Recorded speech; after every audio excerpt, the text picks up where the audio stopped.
Quem diria que o Senhor estava agindo? Palavras do profeta Jeremias, capítulo 53, versículo 1. Quem diria que o Senhor Deus estava agindo? Evangelho de João, capítulo 19, versículo 17 ao 30. Jesus saiu carregando ele mesmo a cruz para o lugar chamado Calvário. Em hebraico, o nome desse lugar é Gólgota. Ali os soldados pregaram Jesus na cruz e crucificaram também outros 2 homens, um de cada lado dele. Pilatos mandou escrever um letreiro e colocá-lo na parte de cima da cruz. Nesse letreiro estava escrito em hebraico, latim e grego: Jesus de Nazaré, Rei dos Judeus. Muitas pessoas leram o letreiro porque o lugar em que Jesus foi crucificado ficava perto da cidade. Então os chefes dos sacerdotes disseram a Pilatos: não escreva Rei dos Judeus. Escreva: este homem disse: eu sou o Rei dos Judeus. O que escrevi, escrevi, respondeu Pilatos. Depois que os soldados crucificaram Jesus, pegaram as roupas dele e dividiram em 4 partes, uma para cada um. Mas a túnica era sem costura, toda tecida numa só peça de alto a baixo. Por isso os soldados disseram uns aos outros: não vamos rasgar a túnica. Vamos tirar a sorte para ver quem fica com ela. Isso aconteceu para que se cumprisse o que as Escrituras Sagradas dizem: repartiram entre si as minhas roupas e fizeram um sorteio da minha túnica. E foi isso que os soldados fizeram. Perto da cruz de Jesus estavam a sua mãe e a irmã dela, e Maria, a esposa de Clopas, e também Maria Madalena. Quando Jesus viu a sua mãe e perto dela o discípulo que ele amava, disse a ela: este é o seu filho. Em seguida disse a ele: esta é a sua mãe. E esse discípulo levou a mãe de Jesus para morar dali em diante na casa dele. Agora, Jesus sabia que tudo estava completado. Então, para que se cumprisse o que dizem as Escrituras Sagradas, disse: estou com sede. Havia ali uma vasilha cheia de vinho comum, molharam no vinho uma esponja, puseram a esponja num bastão de isopo e a encostaram na boca de Jesus. Quando ele tomou o vinho, disse: tudo está completado. Então baixou a cabeça e morreu. Charlie Chaplin, ele cunhou uma frase que muito tem a nos ensinar também, ou que muito tem a dizer sobre esse texto. A frase de Charles Chaplin diz assim: se você ouvisse as minhas brincadeiras de dizer verdades, ouviria verdades que eu insisto em lhe dizer brincando. Por que essa frase tem tudo a ver com o que aqui nós acabamos de ouvir? Vejam só, o fato é o sofrimento de Jesus, a crucificação de Jesus. Mas Pilatos, de maneira irônica, brincando, escreve esse letreiro, ao qual é questionado pelos líderes judeus, pelos sacerdotes. No letreiro estava escrito: Jesus de Nazaré, Rei dos Judeus. Observe outro detalhe. Os soldados, quando veem a túnica, veem a peça, eles começam a brincar. Fazem uma brincadeira, um sorteio, para ver com qual deles ficará a túnica. Em meio a eventos irônicos, em meio a brincadeiras, grandes verdades são transmitidas.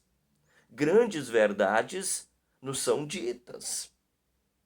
Mas em meio a essa ironia, em meio a essas brincadeiras, nós nunca podemos supor que Jesus tenha perdido o controle da situação, ou que Jesus está de fato e de verdade fora da jogada.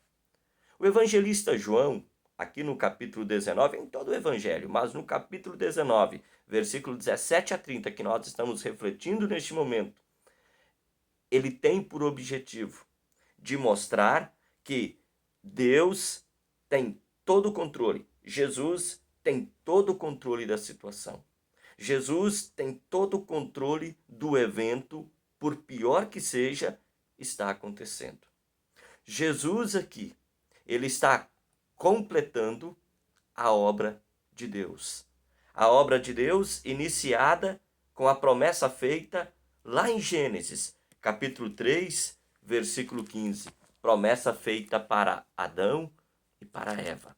Logo após a queda em pecado, ou seja, logo após a separação do homem de Deus por causa do pecado, porque pecado é a separação de Deus do homem, Deus fez a seguinte promessa. E para ser fiel ao texto, eu quero ler Gênesis 3, versículo 15. Eu farei com que você e a mulher sejam inimigas uma da outra, e assim também serão inimigas a sua descendência e a descendência dela. Esta esmagará a sua cabeça, e você picará o calcanhar da descendência dela. Então ali começou todo o plano, toda a obra de salvação de Deus. E agora Jesus está completando essa obra. Mesmo que em meio a eventos irônicos, mesmo que em meio a eventos onde pessoas estão brincando, grandes verdades são ditas. A primeira grande verdade que é dita é pelo Pilatos apostólico. O Pilatos que aponta para Jesus, o Pilatos que fala quem de fato é Jesus. Jesus de Nazaré, rei dos judeus. Nada está fora do controle. Jesus sabe de tudo o que ocorrerá. Tanto que ele já havia dito para os seus discípulos: eu estou subindo, eu estou indo para Jerusalém, e lá eu serei entregue. Lá eu irei sofrer. Lá eu serei crucificado. Mas no terceiro dia eu ressuscitarei. Não tem nada fora do controle de Jesus. Ele é o dono da situação. Não há nenhuma surpresa. Nenhuma surpresa. O fato é que líderes religiosos, eles querem ter o domínio da situação. Eles querem dominar a situação.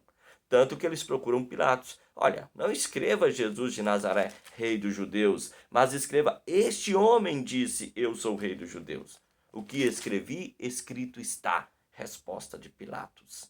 Esses homens queriam ter o domínio da situação, tanto que naquele domingo da Páscoa, eles inventam a mentira, eles propõem a mentira de que Jesus não ressuscitou, mas que o seu corpo foi de fato e de verdade roubado. Nada está fora do controle de Jesus.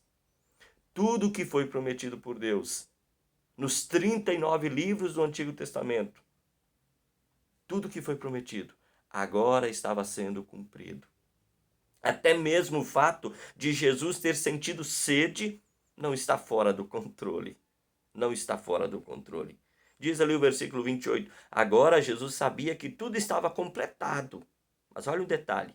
Então, para que se cumprisse o que dizem as Escrituras Sagradas, ele diz, estou com sede. Para se cumprir o que diz no Salmo 69, versículo 21 e 22, para se cumprir o que está registrado no Salmo 22, versículo 15, o doador da água da vida, que é Jesus, o doador da água da vida, agora tem sede. Para saciar a sua sede, para saciar a minha sede. O evento da paixão é um evento que mostra o controle total de Jesus sobre o momento. E por que Jesus tem o controle total da situação? Para não perder você, para não perder a mim. Ele veio para nos resgatar, ele não veio para nos perder, ele veio para nos salvar. O versículo 17, o apóstolo é muito enfático. Jesus saiu carregando ele mesmo a cruz para o lugar chamado Calvário. Jesus saiu carregando ele mesmo a cruz.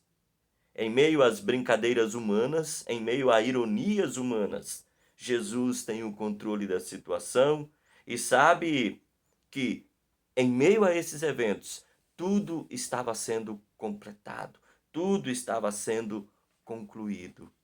Jesus, ele veio para cumprir a obra do Pai. Tanto que no Evangelho de João, capítulo 4, o evangelista João, capítulo 4, lá no versículo 34, ele registrou assim: a minha comida, Jesus, palavra de Jesus, a minha comida, disse Jesus, é fazer a vontade daquele que me enviou e terminar o trabalho que ele me deu para fazer. Jesus veio para terminar o trabalho que Deus deu para ele fazer. E Jesus completou essa obra na Sexta-feira Santa, para salvar você, para salvar a mim. 2000 anos, praticamente 2000 anos se passaram desde aquela data, desde aquele dia, desde aquela sexta-feira da crucificação. E 2000 anos depois, você pode dizer: Jesus tem o controle da situação. Sim. Eu não sei o que está acontecendo na sua vida, mas Jesus tem o controle da situação. Por pior que seja o momento, por pior que seja a situação, Jesus, ele consegue e ele tira coisas boas dessa situação difícil, desta situação complicada. Todas as coisas cooperam para o bem daqueles que amam a Deus. Deus, mesmo em meio a fatos irônicos, mesmo em meio a brincadeiras, ele tira coisas verdadeiras e nos mostra coisas verdadeiras. O autor, o doador da água da vida, ele quer te salvar. E para te salvar, ele mostra a sua obra completa. Para te salvar, ele te convida ao arrependimento. Para te salvar, ele te oferece e te dá a água da vida. Para te salvar, ele ainda continua enviando Pilatos, apostólico, para te apontar para Jesus, para te conduzir até Jesus. O objetivo continua sendo o mesmo. O objetivo é o mesmo, de oferecer para você a obra completa de Jesus, para te levar a crer na obra completa de Jesus e assim você ser salvo. E mesmo em meio a eventos drásticos, ele continua te conduzindo para a obra completa de Jesus, com o intuito de salvar você, com o intuito de fato e de verdade, completar a sua vida. A minha vida, a sua vida, só é completa por causa da obra completa de Jesus. Deus abençoe, uma abençoada Sexta-feira Santa a cada um de vocês. Forte abraço, até uma próxima oportunidade. Tchau, tchau.